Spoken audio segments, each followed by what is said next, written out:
Tapi satu-satunya pribadi yang telah mengalahkan kematian di dalam sejarah melalui kebangkitannya kembali hanyalah Yesus Kristus. Jadi kalau jiwamu merindukan hidup dan jiwamu menakuti kematian, apakah alasan yang cukup bagimu untuk menolak Kristus? Tidak. Tidak ada alasan bagi siapapun untuk menolak Kristus.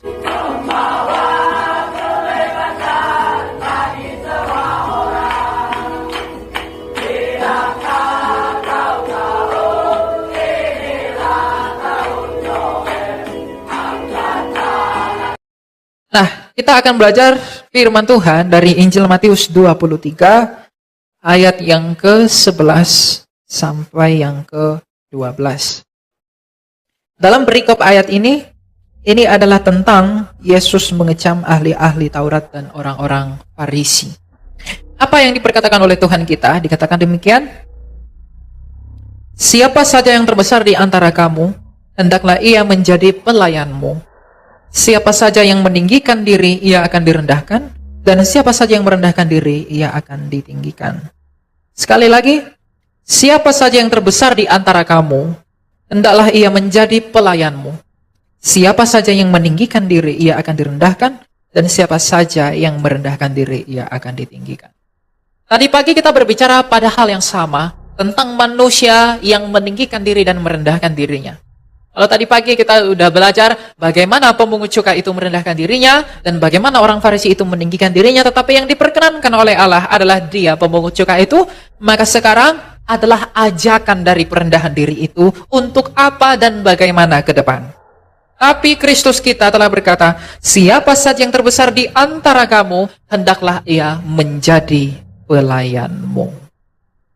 Apa artinya siapa saja yang terbesar di antara kamu, hendaklah ia menjadi pelayanmu? Itu mengacu kepada Kristus sendiri, kepada dirinya sendiri, bahwa memang ia adalah yang terbesar di antara segala sesuatu, tetapi bahkan ia menjadi pelayan.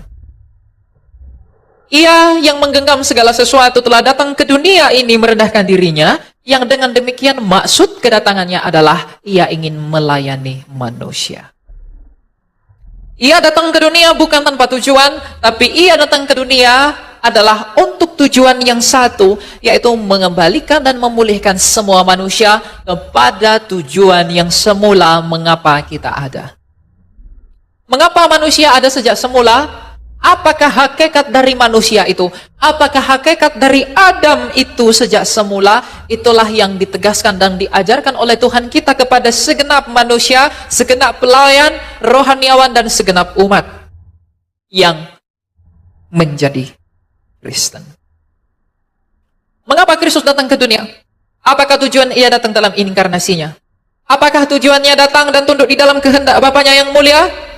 Sebelum ia mengajarkan kepada seluruh manusia, siapa yang terbesar di antara kamu hendaklah ia menjadi pelayanmu, sebelum ia mengatakan itu, tapi pada saat yang sama dia telah melakukan itu. Jadi Kristus Yesus dari Nazaret yang disebut anak Maria datang ke dunia ini mengajarkan sesuatu hal yang tidak ada pada hikmat dunia, tapi ia sendiri telah ada di dalam hikmat itu.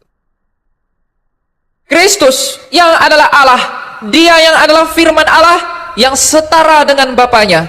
Ia sejak kekal ada di dalam kemuliaannya. Ketika Kristus Tuhan kita itu berseru, "Ya Bapa, bermuliakanlah aku dengan kemuliaan yang kumiliki di hadiratmu sebelum dunia ini ada." Artinya Kristus itu dalam hakikatnya sebagai firman Allah sudah sejak kekal bersama dengan Bapanya ditinggikan dan dimuliakan oleh para nabi. Tetapi ketika ia datang ke dunia, seperti perkataan surat kiriman Rasul, ia berkata, ia tidak menganggap kesetaraannya dengan Allah.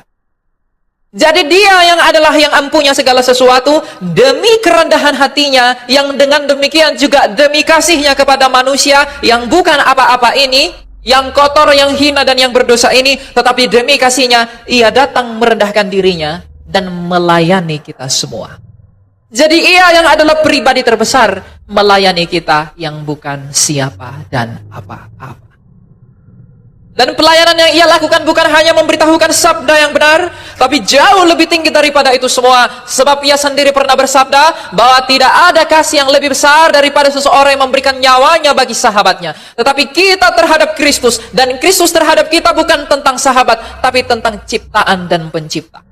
Tapi jikalaupun demikian, walaupun kita berbicara antara ciptaan dan ciptaan, pencipta dan pencipta, ia datang merendahkan dirinya menjadi manusia. Dan puncaknya adalah ia mati di atas kayu salib sebagai tanda kasihnya yang tiada bandingnya demi umat manusia. Jadi ketika ia berkata, siapa yang terbesar di antara kamu, hendaklah ia menjadi pelayanmu. Karena ia pun datang dengan maksud yang sama. Jadi ketika Kristus yang punya segala sesuatu datang ke dunia ini, dan menjadi sama seperti kita dengan maksud melayani kita, melalui kematiannya di atas kayu salib, dan memenangkan semua orang yang ada padanya melalui kebangkitannya, maka kita pun yang mengaku mengikuti dia, hendaklah menjadi sama seperti dia. Mengapa kita harus percaya kepada Kristus? Seperti yang telah saya ajarkan di dalam kemarin, bahwa karena memang tidak ada yang seperti dia. Bahwa hanya ia satu-satunya pribadi yang telah bangkit dari kematian, itu mengajak semua manusia yang akan mati untuk percaya kepada dia, agar semua manusia itu tidak tetap di dalam kematian itu. Mengapa Kristus harus mati? Mengapa ia datang ke dunia ini? Percaya kepada Yesus sebagai satu-satunya jalan keselamatan. Itu bukan ideologi kekristenan. Itu bukan filsafat kekristenan. Mengapa semua orang harus percaya kepada Yesus sebagai syarat yang mutlak? Itu bukan karena teologi dan dogma Kristen saja. Tapi karena apapun agama orang, apapun kepercayaan orang, dari manapun dia dilahirkan, pada kebangsaan apapun dia, di etnis manapun dia, seluruh manusia sejak zaman Adam, itu hanya merindukan satu hal dan menakuti satu hal. Manusia itu merindukan kehidupan dan menakuti kematian. Tapi bagaimanapun semua orang akan mati, dan tidak ada satupun yang telah menyelamatkan dirinya dari kematian itu. Tapi Kristus Yesus ketika datang ke dunia, dia sebagai yang terbesar datang ke dunia melayani manusia. Ia mengatakan apa? Lihatlah, aku telah mati, namun aku telah hidup kembali. Jadi ketika ia bangkit dari kematian, ia ingin memberitahu manusia, wahai manusia yang akan mati, wahai manusia yang akan mati, jikalau kamu tidak ingin ditelan oleh kematian itu untuk selama-lamanya, percayalah kepadaku sebagai satu-satunya pribadi yang telah membuktikan bahwa aku telah menang atas kematian itu. Dan di luar dia tidak ada yang seperti dia. Jadi tidak ada alasan bagi siapapun untuk menolak Yesus kalau ia mau memperoleh hidup. Jadi agama tidak menyelamatkan, itu benar. Kepercayaan tidak menyelamatkan, itu benar. Tapi Kristus yang menyelamatkan. Menyelamatkan dari apa? Dari kematian. Di manakah Kaisar Roma yang begitu besar dan agung itu? Di manakah pemimpin-pemimpin dinasti Tionghoa? Di manakah Cleopatra? Di manakah pemimpin Yunani? Di manakah pemimpin raja-raja Mesir? Di manakah Firaun? Di manakah pemimpin Persia? Di manakah pemimpin Babilonia? Di manakah penguasa tanah Sinear? Di manakah mereka semua hari ini? Di manakah pembesar presiden-presiden Amerika? Di manakah presiden-presiden Rusia yang dikatakan sebagai orang-orang hebat? Sampai hari ini mereka masih di dalam tahanan. Semua orang yang besar di sepanjang sejarah dunia sejak zaman Adam telah kalah pada satu hal, yaitu kematian. Tapi satu-satunya pribadi yang telah mengalahkan kematian di dalam sejarah melalui kebangkitannya kembali hanyalah Yesus Kristus. Jadi kalau jiwamu merindukan hidup dan jiwamu menakuti kematian, apakah alasan yang cukup bagimu untuk menolak Kristus? Tidak. Tidak ada alasan bagi siapapun untuk menolak Kristus kalau dia mau hidup. Sebab yang terbukti telah hidup hanyalah Yesus Kristus. Jadi keselamatan tidak ada di luar Yesus. Itu bukan ideologi Alkitab. Itu fakta dan bukti yang absolut bahwa memang hanya Ia yang dapat meluputkan dirinya dari kematian itu. Ketika Ia datang menjadi manusia, Ia yang terbesar menjadi manusia, Ia merendahkan dirinya.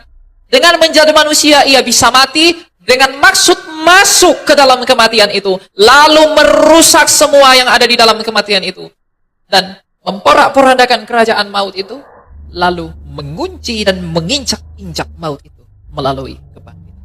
Maka janji Allah kepada Adam dan Hawa digenapi di dalam Kristus. Allah sejak semula ketika manusia itu berdosa, Tuhan tak menjanjikan agama, Tuhan tak janjikan kepercayaan, Tuhan tak janjikan yang lain-lain. Dia hanya menjanjikan anak laki-laki yang lahir dari perempuan, di mana ular akan meremukkan tumit anak laki-laki itu, dan anak laki-laki itu akan meremukkan kepala ular itu. Dan 2000 tahun lalu, iblis itu meremukkan tumit Yesus dengan menyalibkannya, tetapi Yesus menginjak kepala ular itu melalui kebangkitan. Maka berbahagialah Adam dan berbahagialah seluruh keturunannya yang mengambil bagian di dalam persekutuan kepada Kristus. Jadi, kalau kita bisa mengerti bahwa memang tidak ada jalan yang lain di luar daripada Kristus, sebab Tuhan kita itu pernah bersabda di luar aku, engkau tak dapat berbuat apa-apa, karena siapakah pembesar yang telah dapat menyelamatkan hidupnya? Adalah benar, adalah saksi yang amin dan setia tentang sabdanya Kristus yang berkata di luar aku engkau tak dapat berbuat apa-apa. Itu bukan sebuah kebohongan, tapi itu adalah kebenaran. Sebab di manakah Farisi yang telah menghina dia?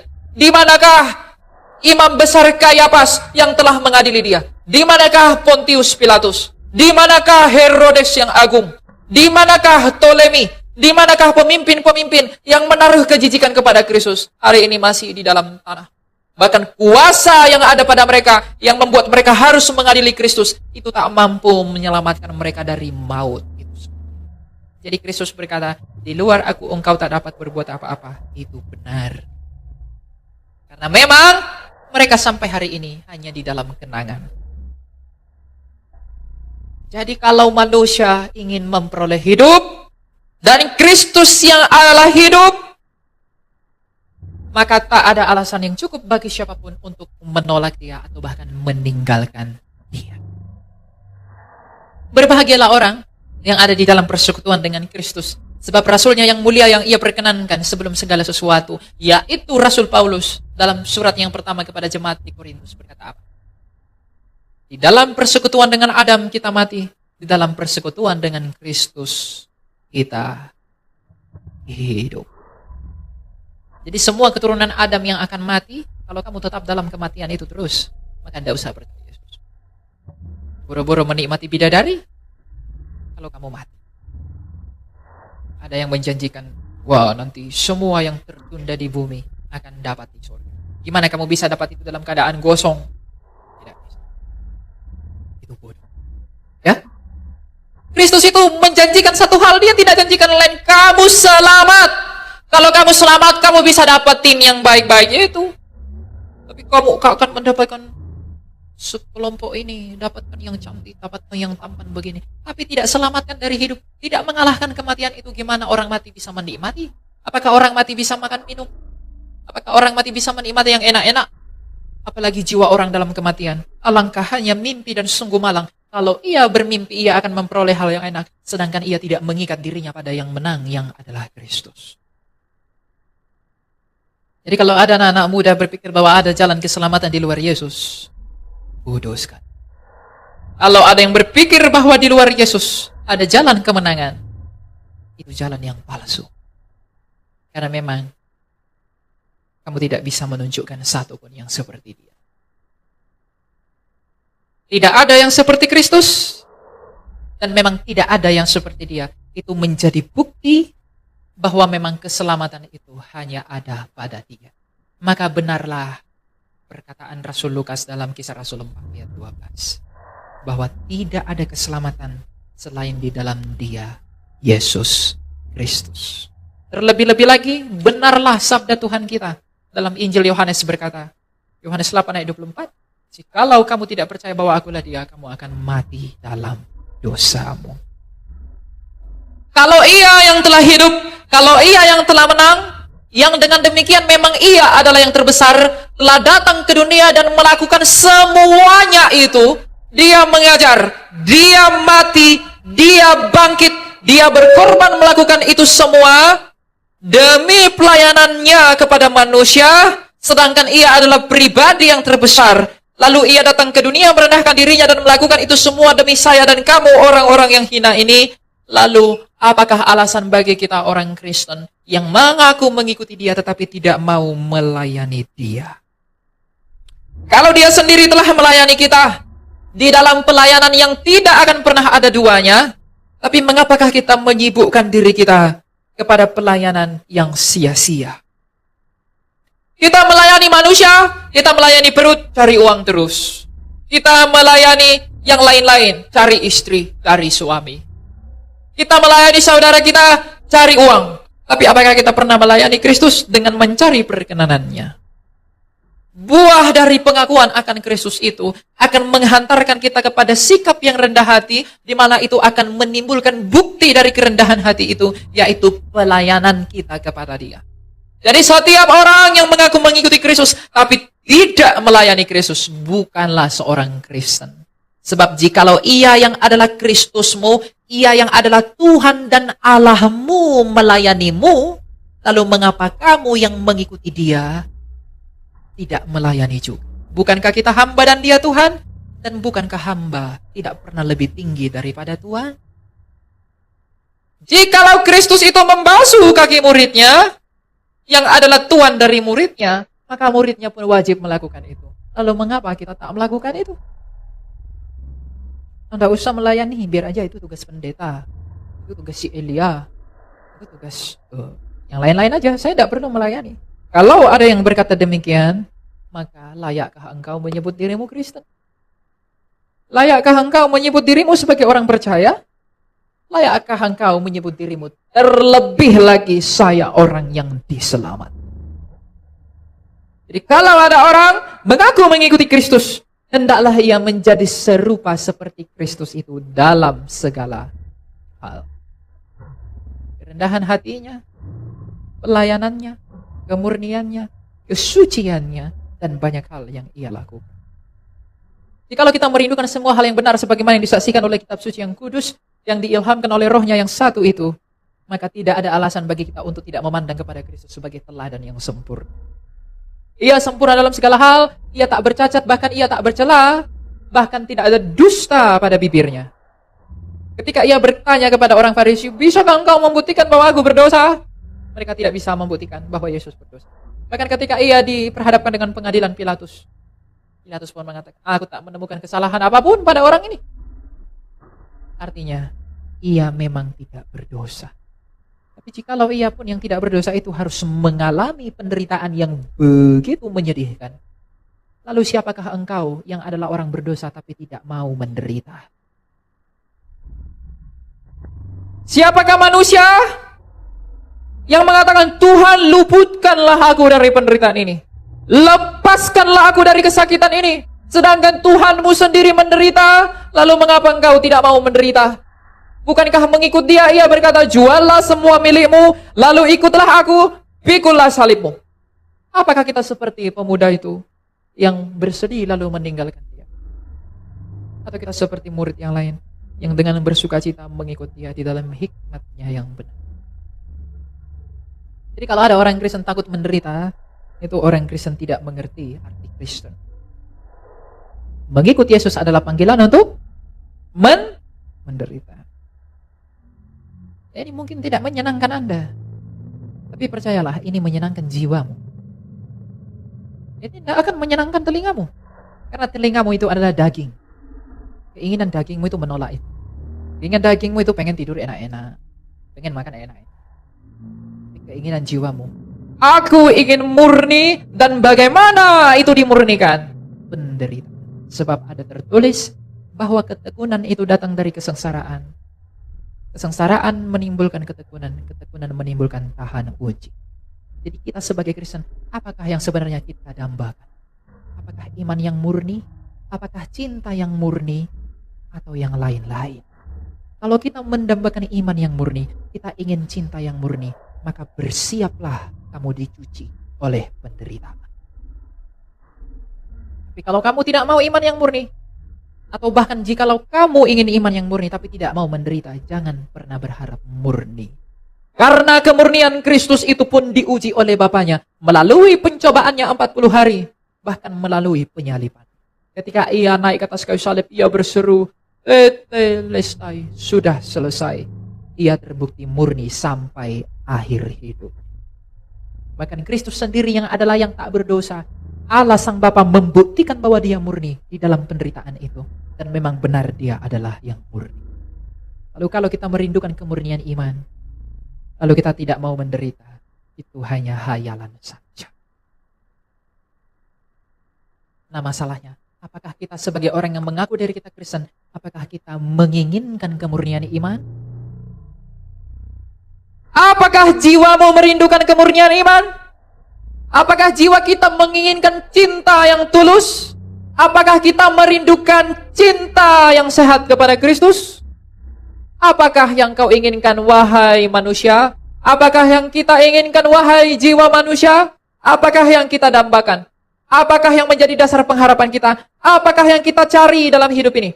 Apakah yang kita cari dengan menjadi seorang Kristen? Apakah yang kita harapkan? Apakah yang kita inginkan dengan mengaku bahwa Kristus adalah Tuhan dan Allah kita? Apakah yang engkau cari dengan menjadi Kristen? Apakah yang engkau cari datang ke gereja ini? Apakah yang engkau cari dengan mengikuti perjamuan kudus? Apakah yang saya cari dengan berkhotbah? Apakah yang kamu cari dengan menyanyi? Apakah yang semua orang cari di dalam persekutuannya dengan Kristus? Karena semua orang bisa masuk ke dalam gedung gereja yang sama, tapi berbeda motivasi. Kucing dan tikus sama-sama berlari, tapi yang satu karena lapar, yang satu karena menyelamatkan nyawanya. Semua orang bisa sama-sama bernyanyi, tapi apakah motivasinya bernyanyi? Semua orang sama-sama bisa duduk di tempat ini. Tapi apakah motivasimu duduk di tempat ini? Apakah karena usahamu demi pelayananmu kepada Kristus, atau hanya ingin menutupi dirimu agar terlihat bodos? Jadi usahakanlah yang baik, usahakanlah yang benar demi suatu hal yang baik. Hal ini harus dikatakan kepada manusia, agar manusia itu mengerti siapa dia di hadapan keagungan Allahnya. Hal ini harus dinyatakan kepada kita agar kita mengerti di dalam hikmat yang dari atas, bahwa apakah tujuan saya ada, dan apakah maknanya Kristus itu merendahkan diri kepada saya. Apakah tujuannya merendahkan diri di hadapan manusia? Apakah tujuannya taat kepada Bapaknya, yang semata-mata hanya oleh karena kasih? Lalu apakah kita sudah melayani dia sebagai bukti kasihnya kita kepada dia? Kalau ia telah membuktikan kasihnya kepada manusia melalui kerelaan dan ketaatannya tergantung di kayu salib itu, lalu apakah bukti bahwa kita mengasihi? Kristus itu pernah bersabda, jikalau engkau mengasihi aku, engkau pasti melakukan perintahku. Apakah perintahnya dia yang utama itu? Kasihilah Allah, kasihilah sesamamu, kasihilah musuh. Apakah kita sudah melakukan itu? Apakah kita sudah hidup di dalam hukum itu? Jikalau belum, lalu apakah kita menyebut diri kita Kristen? Apa yang menjadi dasar bahwa kita adalah seorang Kristen? Kristen KTP, Kristen tanpa pertolongan. Tidak usah sibuk mengurus yang di luar Kristen. Yang di dalam Kristen banyak yang tertolong. Di dalam Matius 7 yang menyebut Yesus Tuhan, Tuhan tuh nggak mungkin bukan orang Kristen. Tuhan, bukankah kami bermujizat demi namamu? Tuhan, bukankah kami berbuat demi namamu? Tuhan bilang apa? Nyahlah engkau, karena engkau tak melakukan kehendak Bapa-Ku. Dia ngomong Tuhan, Tuhan. Tapi ada orang lemah, dibiarkan. Ada orang kelaparan, tidak dikasih makan. Ada orang butuh tangannya, dia sembunyikan tangan. Ada orang butuh bantuannya, dia pergi. Ada orang membutuhkan kasihnya, dia malah pergi. Artinya, Kristus yang ada di dalam kamu, itu tidak terlihat. Sehingga dengan cara yang demikian, kamu menyangkali. Penyangkalan itu bukan tentang ucapan. Penyangkalan itu adalah tentang sikap hidup. Saya mungkin bisa berkhotbah, tapi kalau hidup saya tidak benar, saya menyangkali dia. Kalau saya tak setia pada panggilan saya yang mula-mula, Tuhan akan buang saya. Kalau saya tak konsisten pada hati yang mula-mula, Tuhan akan buang saya dan tak sulit bagi Tuhan untuk menggantikan saya dengan yang lain. Kalau saya main-main dengan pelayanan saya, bahkan saya pun akan ditepis oleh Allah. Kalau saya tak menjaga kemurnian hati daripada pelayanan kepada Kristus sebagai bentuk syukur kita kepada dia, dia pun akan meninggalkan saya. Jangan sesat. Allah tidak membiarkan dirinya dipermainkan. Jadi perhatikanlah ini wahai para pelayan, perhatikanlah ini wahai para umat, dan perhatikanlah ini wahai semua orang. Bahwa kalau Kristus yang terbesar di antara segala sesuatu telah merendahkan dirinya bagi dan demi kasihnya kepada kita umat manusia. Tapi apakah yang kita balaskan? Apakah yang kita upahi atas kasihnya itu? Bukankah kita hanya selalu dan selalu mengkhianati Dia dengan segala dosa dan pelanggaran kita? Kalau demikian, kita pun tahu, maka marilah kita sama-sama merendahkan diri kita di hadapan Dia. Karena Kristus itu memang sungguh-sungguh mengasihani kita, tapi Ia tak membiarkan dirinya dipermainkan oleh kita. Oleh karena itu, lihatlah kembali di dalam hatimu, wahai orang Kristen. Apakah yang hatiku ini rindukan? Apakah yang jiwaku ini inginkan? Apakah yang hatiku ini cita-citakan? Demi pelayananku kepadamu ya Kristus yang adalah Tuhan dan Allahku, apakah yang kuharapkan? Kalau aku mau murni, kalau aku mau sungguh-sungguh murni, aku mau benar-benar melayani Tuhan, maka aku harus dipersiapkan oleh instrumen dari ilahi. Apa itu? Bukan ritual-ritual, tetapi tahan uji dalam penderitaan. Masalahnya, banyak orang Kristen tidak mau menderita. Saya katakan, orang Kristen yang menderita, berbahagialah kamu. Karena Tuhan tahu kamu mampu menghadapi penderitaan itu, maka Dia limpahin itu kepadamu dengan maksud memurnikan imanmu.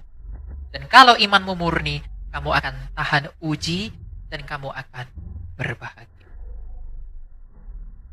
Kalau orang menjadi Kristen karena dia mau minta ini, dia mau ini, dia mau itu, demi hal-hal yang ada di dunia ini. Ketika itu ia tidak dapatkan, dia akan tinggalkan Tuhan kan? Tidak dapat. Cari aja yang lain. Tidak dapat, aku cari aja yang lain.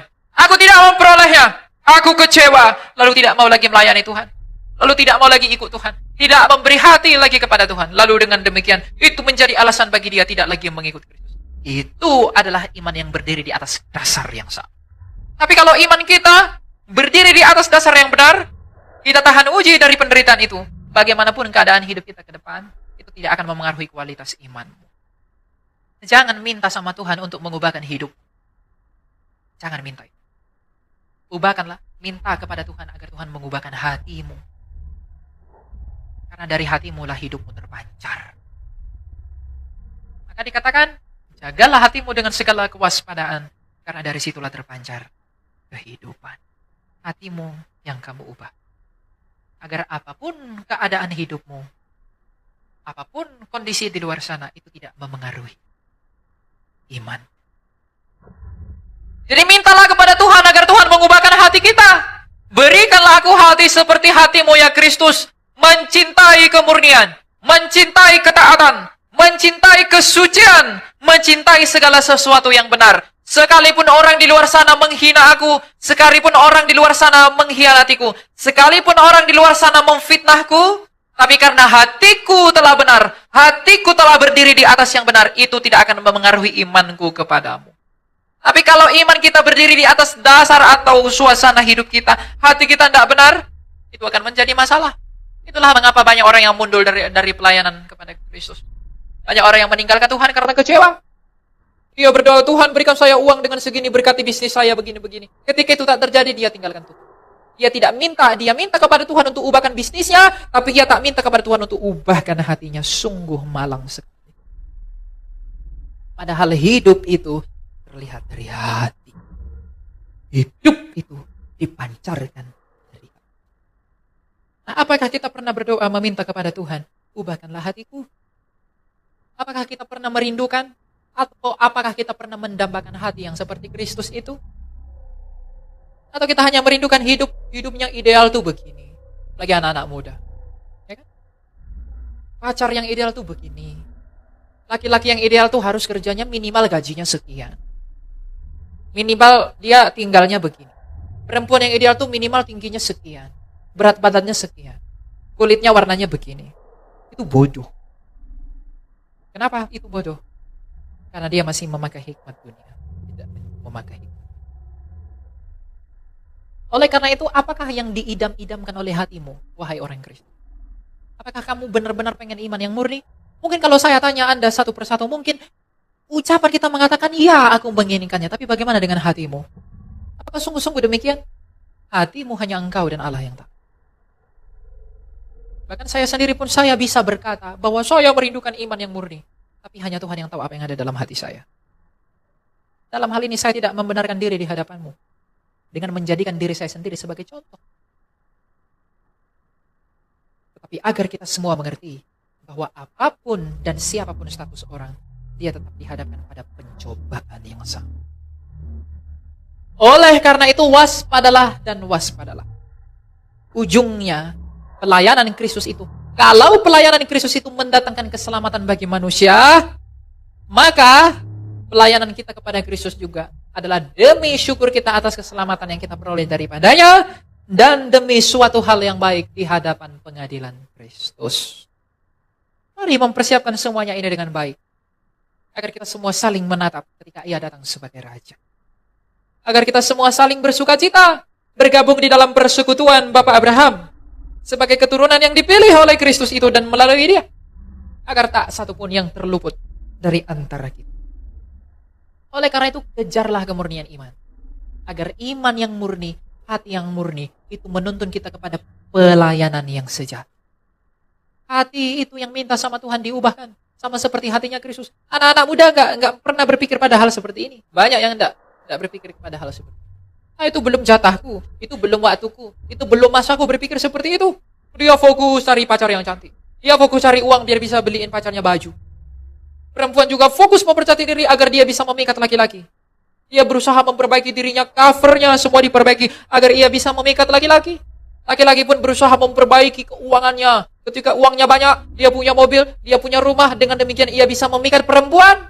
Tapi apakah kau pernah berusaha untuk memikat hati Tuhanmu yang telah tersesah demi kamu? Kamu memikat hati perempuan, perempuan itu pun akan mati sama seperti kamu akan mati. Kamu memikat hati laki-laki, dia pun akan mati sama seperti engkau akan mati. Bahkan mereka tak dapat menyelamatkan diri mereka sendiri, apalagi dirimu. Tapi Kristus telah tersesah demi kamu. Apakah yang telah engkau usahakan demi memikat hatinya dia? Sudah adakah? Atau belum ada? Kalau belum ada, sungguh-sungguhkah engkau mengasihi dia? Kita berani meminta-minta kepada dia, Tuhan, aku ini, aku mau ini, aku mau itu. Tapi apakah kita pernah bersaksi, mau berani bersaksi demi dia? Kita menangis terseduh-seduh, Tuhan berikan aku ini. Tapi apakah kita pernah menangis karena dosa-dosa kita? Itulah yang dikatakan dengan hikmat dunia itu adalah kebodohan bagi Allah. Orang berusaha terus-menerus sekuat mungkin demi dapat perhatian, demi dapat validasi, demi dapat pengakuan dari dunia, demi dapat laki-laki, demi dapat perempuan, dan demi banyak hal. Tapi dia melupakan satu hal yang penting, yaitu perkenanan dengan Kristus. Jadi anak-anak muda zaman sekarang jangan mau dibodohi oleh filsafat yang kosong. Aku udah sekolah saja, aku fokus sekolah, enggak ada yang salah dengan sekolah. Aku fokus saja bekerjaan, tidak ada yang salah dengan bekerja. Tapi jangan lupa libatkan Tuhanmu di dalam, agar ketika kamu mati, kamu tidak pergi ke tempat yang tidak kamu inginkan. Jadi tidak ada alasan bagi anak muda, udah bersenang-senang sajalah. Bahkan dalam ibadahmu sekalipun. Jangan orientasikan pada hal yang menyenangkan. Tapi kamu tidak mengkoreksi dirimu sebagai orang yang lemah dan tak berguna sejatinya di hadapan. Karena tanpa pengakuan dan kesadaran akan hal itu, engkau tak akan menemukan di mana kasih Allah. Sebab ada tertulis, di dalam kelemahanmu lah kuasaku menjadi nyata. Kalau anak-anak muda tidak menyadari betapa kotor, betapa bercacat, betapa bodohnya dia di hadapan Allah, ia tidak akan pernah menuntun dirinya kepada kerendahan hati dan pengakuan kepada keagungan Allah. Jadi anak-anak muda harus mengubah lanskap fokusnya berkaitan dengan imannya kepada Tuhan. Iman kepada Tuhan itu bukan saatnya kamu meminta-minta yang lain-lain. Minta satu hal, kemurnian hati. Kalau hatimu sudah murni, Tuhan tahu kebutuhanmu, tidak sulit bagi dia mencukupkan kamu. Anak-anak muda zaman sekarang lagi tren TikTok, provider man. Perempuan yang cantik, yang unik. Laki-laki ya minimal standar-standar lah. Apa itu? Itukah yang kamu cari? Itukah yang kamu kejar? Kamu menghabiskan banyak waktu demi hal yang seperti itu? Sedangkan pada hari kematianmu, ketika rohmu berpisah dari tubuhmu, semua itu tak dapat menolongmu. Dan semua yang kamu usahakan di dunia ini tak akan dapat menolongmu. Jikalau engkau tahu bahwa betapa cepatnya orang melupakanmu pada hari kematianmu, engkau tak akan menyenangkan hati siapapun selama hidupmu kecuali kepada Allah. Kalau kamu bisa tanya itu orang yang sudah mati, kalau kamu ingin hidup kembali, apa yang bisa kamu lakukan? Pasti mengabdi kepada Kristus. Karena memang hanya Kristus yang dapat menolong. Apa kekurangan para kaisar? Apa kekurangan raja-raja Persia? Apa kekurangan raja Yunani? Mereka punya banyak wanita yang cantik-cantik. Mereka punya banyak harta yang berkelimpahan. Tapi apakah itu dapat menolong mereka? Di mana mereka sekarang? Di dalam kematian. Jadi apa yang mereka usahakan, apa yang mereka anggap sebagai mahkota mereka selama di dunia, mereka diagungkan, mereka dilayani, mereka berlimpah ruah, mereka punya segala sesuatu. Tapi ketika mereka mati, semuanya itu pun ikut lenyap. Itu tak dapat menolong mereka ternyata. Tapi itulah yang berusaha iblis dan dunia ini tanamkan kepada manusia, agar ia melupakan Allah. Jadi anak-anak muda, ubahlah lanskap berpikirmu tentang kekristenan itu. Ubahlah cara pandangmu tentang siapa Kristus itu. Ubahlah cara kamu melayani dia. Ubahlah cara kamu berpikir tentang dia. Sekarang, anak-anak muda itu mulai dirasuki oleh pikiran-pikiran barat. Yang mengatakan Tuhan itu sama saja. Ngapainlah harus jadi Kristen? Tuhan yang lain juga boleh kompromi dengan semua itu. Yang penting kita baik. Kalau sudah ngomong yang penting, niatnya pasti udah gak baik. Yang penting ini, yang penting itu. Dia melakukan segala hal yang menentang kehendak kebenaran Kristus. Demi apa? Daging. Ada orang jual Yesus. Demi apa? Demi uang. Ada orang jual Yesus demi apa? Demi harta. Ada orang jual Yesus demi apa? Demi tahta. Lalu ia membalut semua kesalahan itu dengan apa? Yang penting kita berbuat baik. Yang penting kita tidak buat ini. Yang penting kita... begitu tuh modelannya. Jadi kalau ada di sini anak muda yang ingin menikahi orang di luar Kristus, atau ingin mempersatukan dirinya dengan yang di luar Kristus, renungkanlah kembali, siapakah yang lebih berharga bagimu? Pengorbanan Tuhanmu kah? Tapi pacarku sudah belikan aku baju baru. Dia sudah belikan aku sepatu yang mahal. Dia sudah kasih aku mobil. Dia sudah kasih aku rumah. Dia sangat effort sekali. Laki-laki yang effort sekali. Dia sangat mencintaiku. Dia membuktikan cintanya luar biasa kepadaku. Coba kamu suruh tuh laki-lakimu itu mati. Mau nggak? Demi kamu. Yuk dong, tersalib dong. Mau mati nggak demi kamu? Pasti dia nggak mau kan? Kristus mau mati demi kamu. Cinta siapa yang lebih besar? Kalau cinta Kristus yang lebih besar, mengapa engkau menghabiskan lebih banyak cintamu kepada pacarmu daripada kepada Kristus? Oh, dia tuh perempuan yang baik sekali. Dia perempuan yang begini. Saya udah berikan ini, itu segala macam. Tidak apa-apa lah aku tinggalkan Yesus. Demi aku bersatu dengan perempuan itu. Kamu tanya kepada perempuan itu, kamu mau mati gak demi aku? Kamu dibilang, kamu bodoh ya? Kamu gak cinta aku ya? Lalu putus. Kamu gak sayang aku ya? Lalu cerai. Kenapa kamu suruh aku mati? Sedangkan Tuhanmu telah mati demi kamu. Mengapa saya menghabiskan perhatian pada hal yang seperti ini?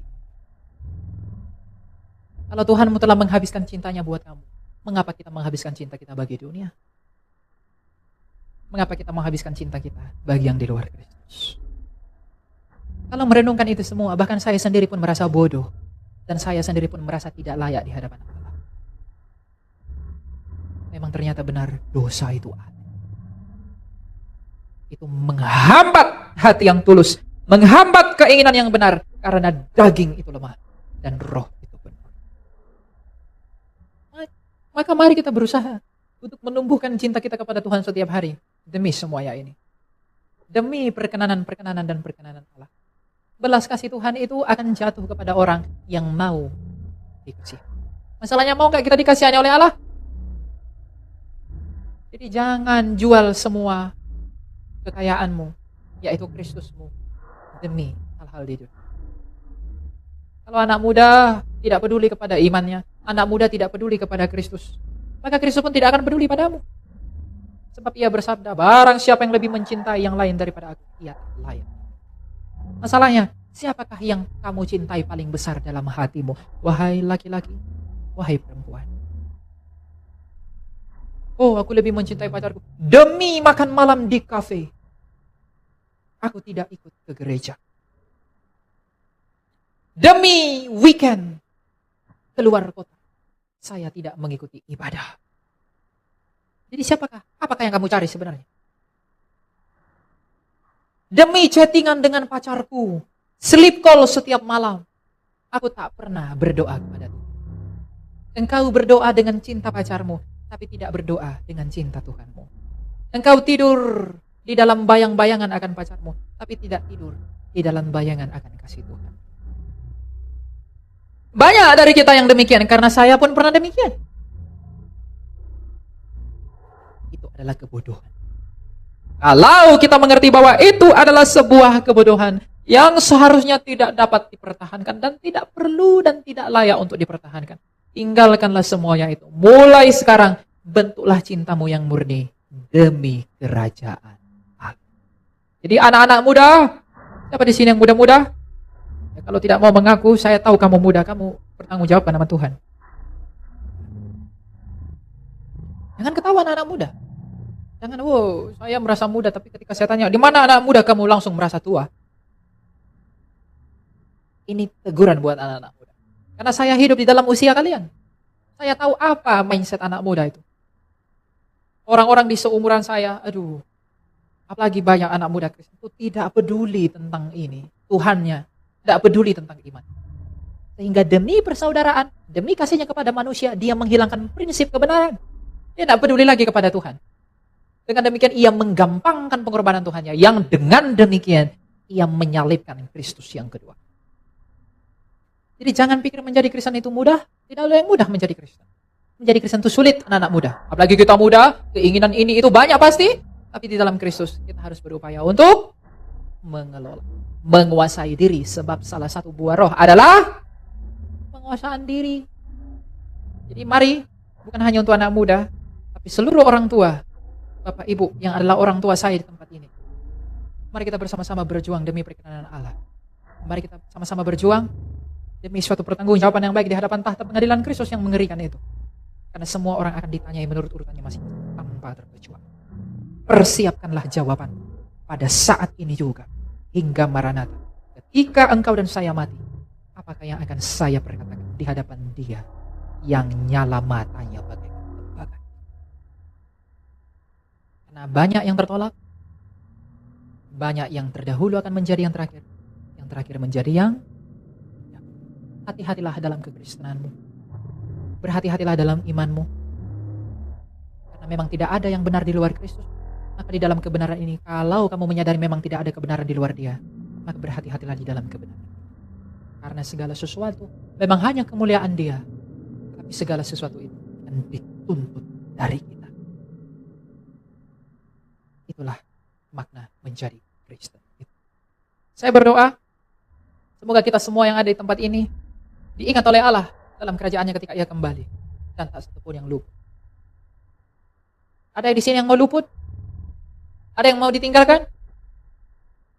Adakah yang mau ditinggalkan oleh Kristus ketika Ia datang menjadi Raja? Tapi apakah engkau mau menderita demi pemurnian imanmu? Lebih lemas. Semua mau diangkat, semua mau dibawa ke dalam perjamuan kudusnya, tapi tak semua mau menderita demi pemurnian iman. Itu hanyalah hayalan dan hayalan. Tak mungkin. Menderita di sana bukan berarti kau hidup tanpa uang. Kamu bisa cari uang banyak, boleh.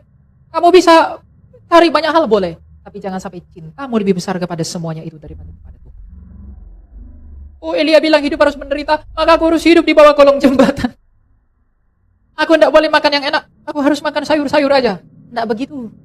Hidup menderita itu adalah menolak semua keinginan di dalam dirimu yang bertentangan dengan perintah Tuhanmu. Dan apa yang ada padamu, korbankanlah itu bagi saudaramu, jikalau memang mereka membutuhkan engkau. Karena dengan berlaku demikianlah, kamu dan saya menjadi surat-surat yang terbuka demi penginjilan kepada Yesus. Dengan demikian, kemuliaan bagi Allah.